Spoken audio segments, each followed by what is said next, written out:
Assalamualaikum warahmatullahi wabarakatuh. Saya Tri Wulandari, nomor induk mahasiswa 182102110. Untuk kesempatan kali ini saya akan mempresentasikan tentang strategi perusahaan. Perusahaan yang akan saya bahas adalah PT Wing Surya. PT Wing Surya ini sendiri merupakan perusahaan penghasil produk-produk rumah tangga dan pemeliharaan kesehatan diri yang bermarkas di Surabaya, Indonesia. Perusahaan ini didirikan pada 21 September 1948 dengan nama Fawing. Pada tahun 1991 ia berganti nama menjadi Wing Surya. Pada tahun 1981, pabrik ketiga PT Cipta Segar Harum kemudian berganti nama menjadi PT Lion Indo Jaya sejak tahun 1990 dan kembali berganti nama menjadi PT Lion Wing sejak tahun 2004 yang dibangun di Jakarta bersama-sama dengan Lion Corporation Jepang untuk memproduksi merek seperti Emerald, Piguan, Ciptaden, dan Mama Lemon.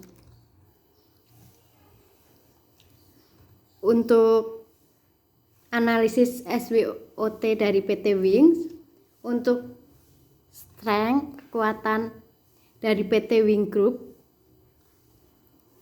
kata pakar pemasaran Hermawan Kertajaya, dia memiliki modal yang cukup, kemampuan teknologi dalam ramuan kimia, mitra strategi, dan pemahaman terhadap pasar Indonesia. Julukan paling tepat buat grup Wing yaitu PT Sayap Emas Utama yang didirikan di Surabaya pada 1949 oleh Katuari bersama Wakijo Tanojo dan Harjo Sutanto. Ini adalah sang follower yang sukses.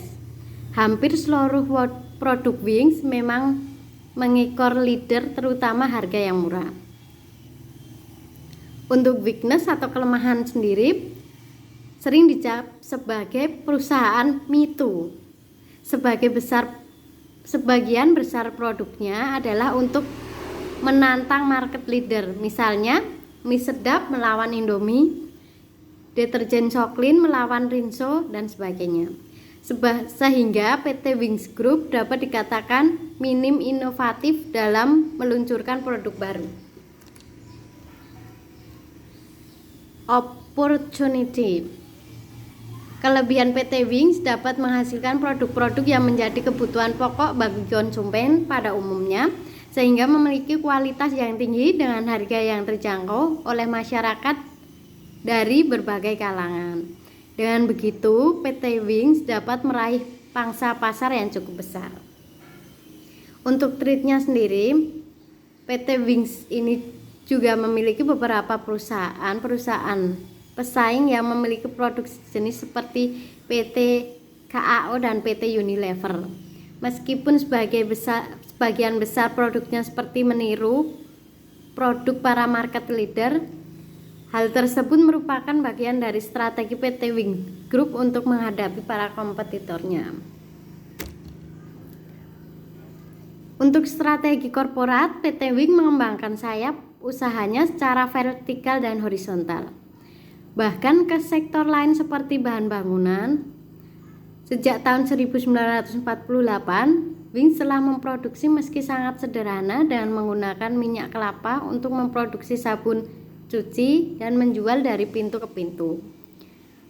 Dan strategi bisnis unitnya, keberhasilan Wings ini didukung oleh berbagai aspek, diantaranya karyawan yang berdedikasi tinggi untuk menghasilkan produk berkualitas dan kompetitif bagi pelanggan. Wings mendorong perekonomian bukan hanya nasional tapi internasional, khususnya untuk Asia, melalui investasi dalam kapasitas tambahan, memperkenalkan produk-produk inovatif baru, mendorong proyek-proyek perbaikan seluruh organisasi, serta fokus pada human resource, fokus kami HR.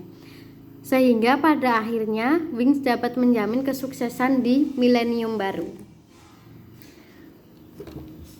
Selanjutnya, strategi fungsional. Mengoperasikan sasaran jangka panjang maksudnya adalah sasaran jangka panjang yang dipilah-pilah akan diturunkan menjadi sasaran-sasaran tahunan. Efek berjenjang memberikan manfaat tambahan berupa acuan yang jelas untuk mengintegrasikan dan mengkoordinasikan sasaran dan kegiatan di tingkat operasional. Mengidentifikasi hasil langkah-langkah dalam aktivitas fungsional untuk menemukan feedback, koreksi, dan evaluasi yang lebih relevan dan dapat diterima. Sekian presentasi dari saya. Akhir salam, wassalamualaikum warahmatullahi wabarakatuh.